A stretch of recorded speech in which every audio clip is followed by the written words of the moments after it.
In researching Bitcoin and blockchain, you will hear reference to the Bitcoin Whitepaper by Satoshi Nakamoto. I was going to read it as part of my research and decided I would share the experience because who has time to read? This way you can listen and do something else at the same time while I read it for you. So it may not be perfect. Also, nothing on this or any other video or any other political news report outlet should be construed as financial advice or any other kind of advice for that matter. I'm just sharing the information that I find. Also, before we begin, I would like to ask that you please give us those thumbs up and subscribe to the channel if you haven't already. It helps other people down the line find what they were looking for. Finally, a link to the white paper will be in the show notes. Let's begin.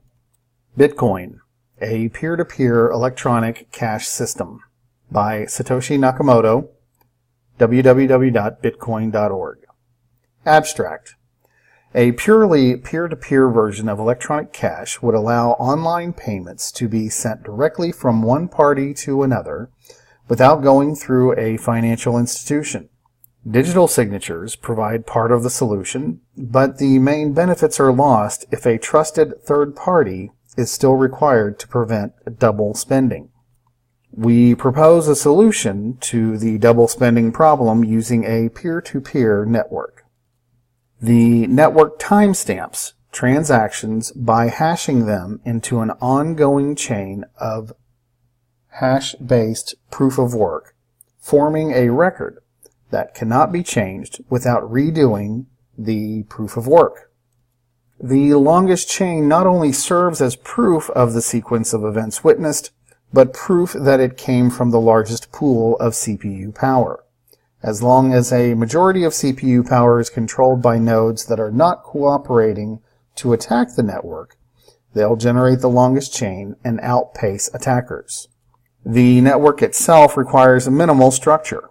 Messages are broadcast on a best effort basis, and nodes can leave and rejoin the network at will, accepting the longest proof of work chain as proof of what happened while they were gone. That's the end of the abstract. Part 1, Introduction. Commerce on the Internet has come to rely almost exclusively on financial institutions serving as trusted third parties to process electronic payments. While the system works well enough for most transactions, it still suffers from the inherent weaknesses of the trust-based model.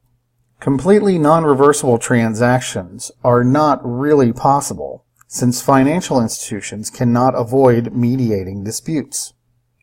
The cost of mediation increases transaction costs, limiting the minimal practical transaction size and cutting off the possibility for small casual transactions.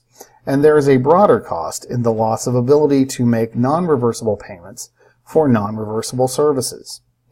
With the possibility of reversal, the need for trust spreads. Merchants must be wary of their customers, hassling them for more information than they would otherwise need. A certain percentage of fraud is accepted and unavoidable. These costs and payment uncertainties can be avoided in person by using physical currency, but no mechanism exists to make payments over a communications channel without a trusted party. What is needed is an electronic payment system based on cryptographic proof instead of trust, allowing any two willing parties to transact directly with each other without the need for a trusted third party. Transactions that are computationally impractical to reverse would protect sellers from fraud, and routine escrow mechanisms could easily be implemented to protect buyers. In this paper, we propose a solution to the double spending problem using a peer-to-peer distributed timestamp server to generate computational proof of the chronological order of transactions. This system is secure as long as honest nodes collectively control more CPU power than any cooperating group of attacker nodes. Page 2, Part 2. Transactions. We define an electronic coin as a chain of digital signatures. And I'm going to pause right here. If you're just listening and doing something else and not watching, you might want to take a look at the screen because there's a a graphic here that I believe it's going to refer to. Moving on, each owner transfers the coin to the next by digitally signing a hash of the previous transaction and the public key of the next owner and adding these to the end of the coin. A payee can verify the signatures to verify the chain of ownership. I'm going to pause for a few seconds to give you a moment to take a look at this graph that's showing that process.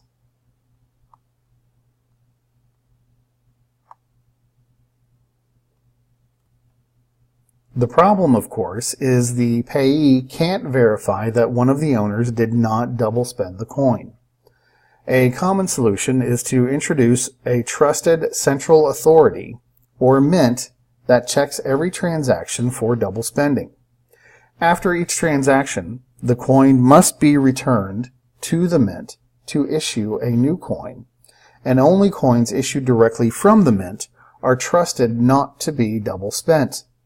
The problem with this solution is that the fate of the entire money system depends on the company running the mint, with every transaction having to go through them just like a bank. We need a way for the payee to know that the previous owners did not sign any earlier transactions. For our purposes, the earliest transaction is the one that counts. So we don't care about later attempts to double spend. The only way to confirm the absence of a transaction is to be aware of all transactions. In the mint-based model, the mint was aware of all transactions and decided which arrived first. To accomplish this without a trusted party, transactions must be publicly announced. 1. And we need a system for participants to agree on a single history of the order in which they were received. The payee needs proof that at the time of each transaction, the majority of nodes agreed to it was the first received. And I think that one a second ago might be a reference to a footnote or an endnote. Part 3. Timestamp server. The solution we propose begins with a timestamp server. A timestamp server works by taking a hash of the block of items to be timestamped and widely publishing the hash, such as in the newspaper or Usenet post. Reference endnotes 2 to 5. The timestamp proves that the data must have existed at the time, obviously, in order to get the hash. Each timestamp includes the previous timestamp in its hash, forming a chain with each additional timestamp, reinforcing the ones before it. And there's another graphic that shows that process.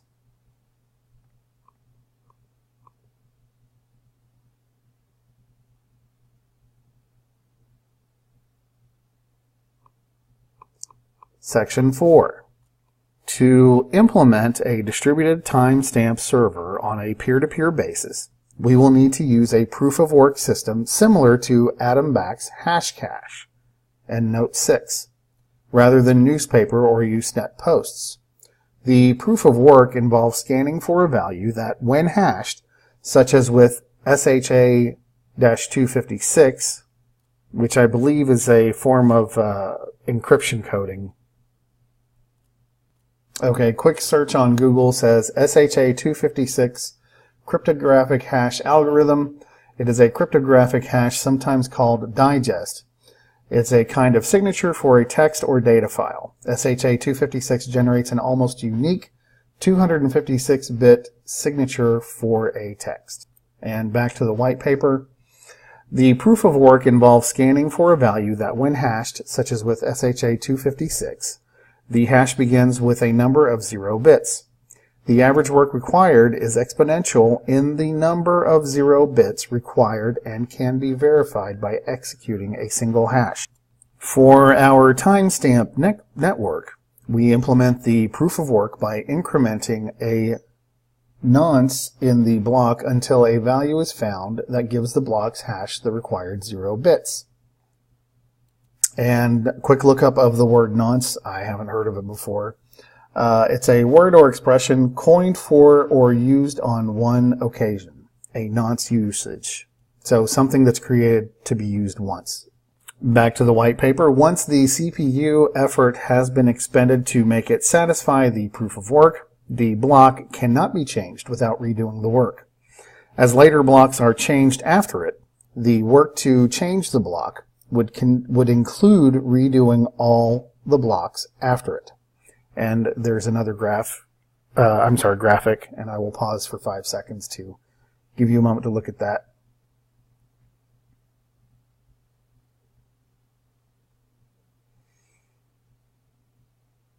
So the proof of work also solves the problem of determining representation in majority decision making. If the majority were based on one IP address, one vote, it could be subverted by anyone able to allocate many IP.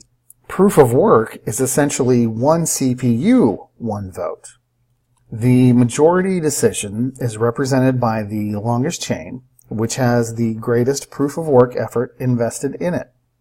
If a majority of CPU power is controlled by honest nodes, the honest chain will grow the fastest and outpace any competing chains. To modify a passed block, an attacker would have to redo the proof of work of the block and all blocks after it, and then catch up with and surpass the work of the honest nodes. We will show later that the probability of a slower attacker catching up diminishes exponentially as subsequent blocks are added.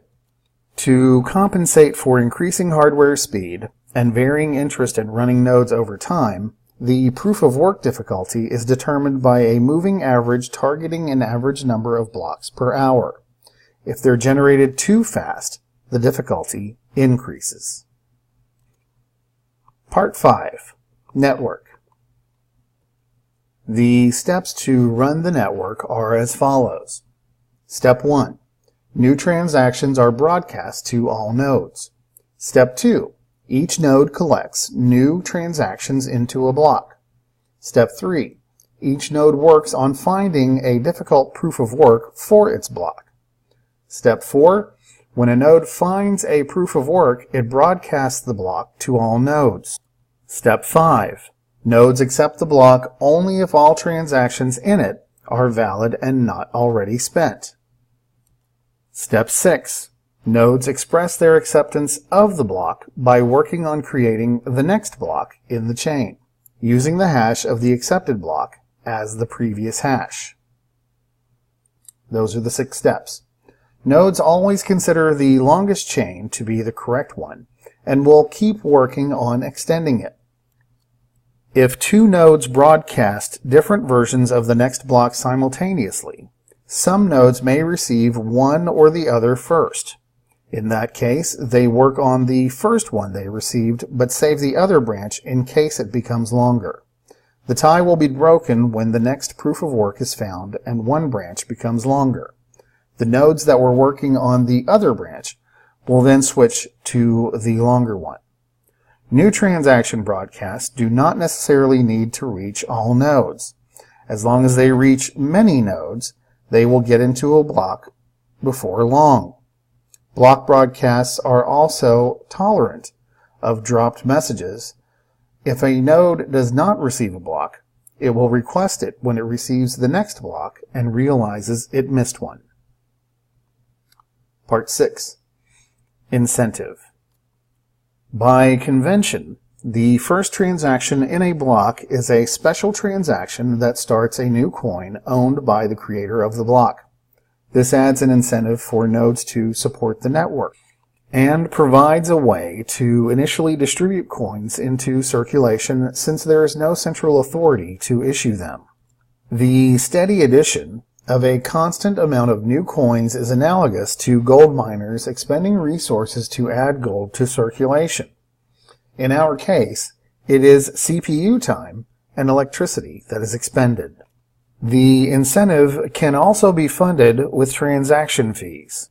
If the output value of a transaction is less than its input value, the difference is a transaction fee that is added to the incentive value of the block containing the transaction. Once a predetermined number of coins have entered into circulation, the incentive can transition entirely to transaction fees and be completely inflation-free. The incentive may help encourage nodes to stay honest. If a greedy attacker is able to assemble more CPU power than all the honest nodes, he would have to choose between using it to defraud people by stealing back his payments or using it to generate new coins.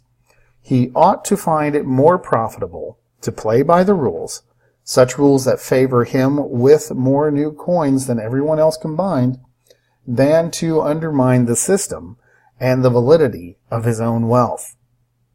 And I wasn't planning on commenting, but I gotta say that I think Part 6, Incentive, is something that might be worth reading. It's only 3 short paragraphs, but I think that's sort of the meat of what's going on with the blockchain and with Bitcoin. Anyhow, moving on. Part 7, Reclaiming Disk Space.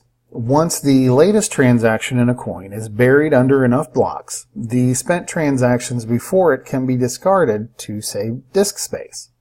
To facilitate this without breaking the block's hash, transactions are hashed in a Merkle tree, see endnotes 7, 2, and 5, with only the root included in the block's hash. Old blocks can then be compacted by stubbing off branches of the tree. The interior hashes do not need to be stored.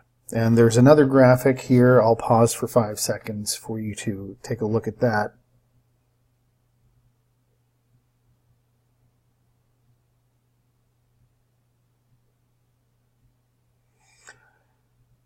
A block header with no transactions would be about 80 bytes. If we suppose blocks are generated every 10 minutes, 80 bytes times 6 times 24 times 365 equals 4.2 megabytes per year. With computer systems typically selling with 2 gigabytes of RAM as of 2008, and Moore's law predicting current growth of 1.2 gig per year, storage should not be a problem even if the block headers must be kept in memory. Part 8. Simple Payment Verification. It is possible to verify payments without running a full network node. A user only needs to keep a copy of the block headers of the longest proof of work chain, which he can get by querying network nodes until he's convinced he has the longest chain, and obtain the Merkle branch linking the transaction to the block it's time-stamped in. He can't check the transaction for himself, but by linking it to a place in the chain, he can see that a network node has accepted it, and blocks added after it further confirm the network has accepted it. And there's another graphic here explaining this process. I'll pause for 5 seconds.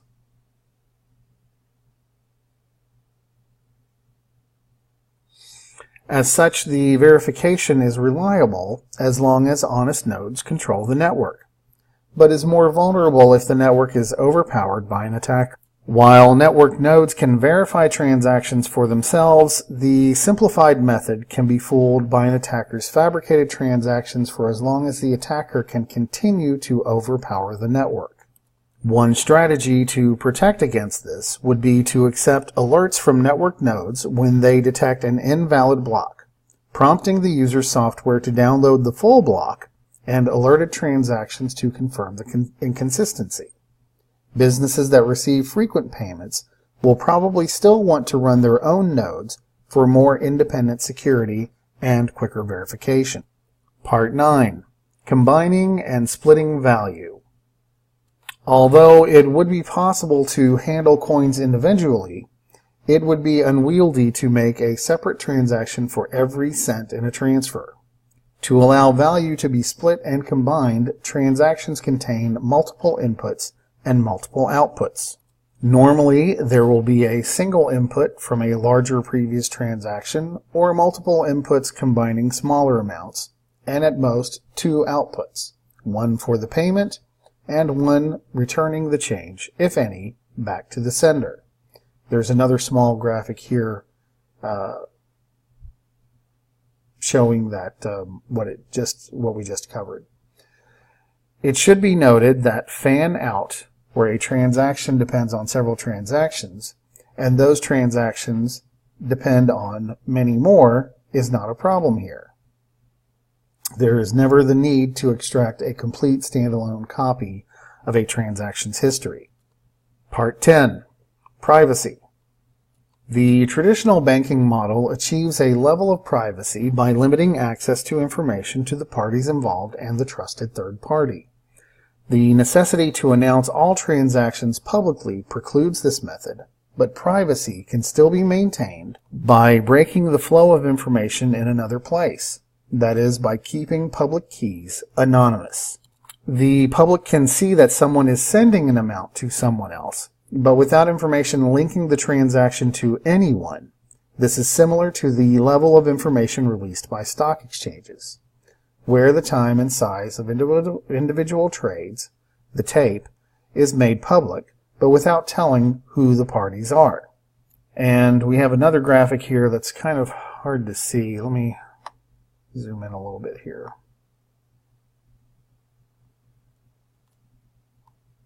And that shows what it's talking about as far as privacy goes. As an additional firewall, a new key pair should be used for each transaction to keep them from being linked to a common owner. Some linking is still unavoidable with multi-input transactions, which necessarily reveal that their inputs were owned by the same owner. The risk is that if the owner of a key is revealed, linking could reveal other transactions that belong to the same owner. Part 11. Calculations. We consider the scenario of an attacker trying to generate an alternate chain faster than the honest chain. Even if this is accomplished, it does not throw the system open to arbitrary changes, such as creating value out of thin air or taking money that never belonged to the attacker. Nodes are not going to accept an invalid transaction as payment, and honest nodes will never accept a block containing them. An attacker can only try to change one of his own transactions to take back money he recently spent. The race between the honest chain and an attacker chain can be characterized as a binomial random walk. The success event is the honest chain being extended by one block, increasing its lead by +1, and the failure event is the attacker's chain being extended by one block, reducing the gap by -1. The probability of an attacker catching up from a given deficit is analogous to a gambler's ruin problem. Suppose a gambler with unlimited credit starts at a deficit and plays potentially an infinite number of trials to reach break even. We can calculate the probability he ever reaches break even, or that an attacker ever catches up with the honest chain, as follows. See EndNote 8. And there's an equation here that I'm not going to try to read. You will need to take a look at it yourself. I'll pause for 5 seconds.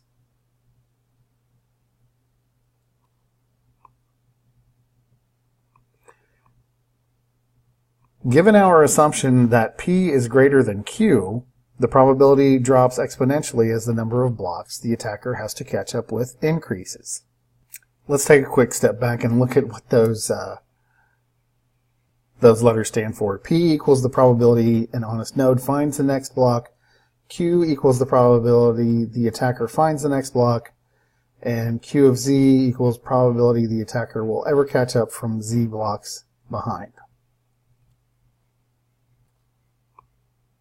So again, given that our assumption that P is greater than Q, the probability drops exponentially as the number of blocks the attacker has to catch up with increases.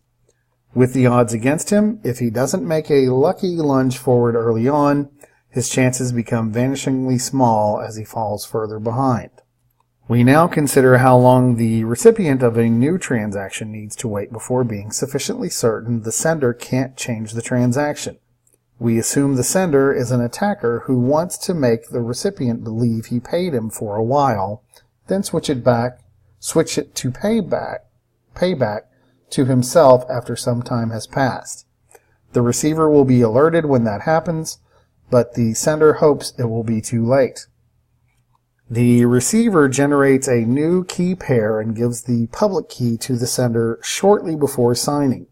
This prevents the sender from preparing a chain of blocks ahead of time by working on it continuously until he is lucky enough to get far enough ahead, then executing the transaction at that moment. Once the transaction is sent, the dishonest sender starts working in secret on a parallel chain containing an alternate version of his transaction. The recipient waits until the transaction has been added to a block and Z number of blocks have been linked after it. He doesn't know the exact amount of progress the attacker has made, but assuming the honest blocks took the average expected time per block, the attacker's potential progress will be a Poisson distribution with expected value. And that is lambda equals Z over Z times Q over P, if I'm reading that correctly, and I may not be. And we're getting into a bunch of equations, so I'm just going to read through this real quick. But you'll probably have to stop to take a look at this, if you're not thoroughly confused at this point. To get the probability the attacker could still catch up now, we multiply the Poisson density, and I'm sure I'm probably mispronouncing that, for each amount of progress he could have made by the probability he could catch up from that point. We have another equation. Rearranging to avoid summing the infinite tail of the distribution, we have another equation. Converting to code.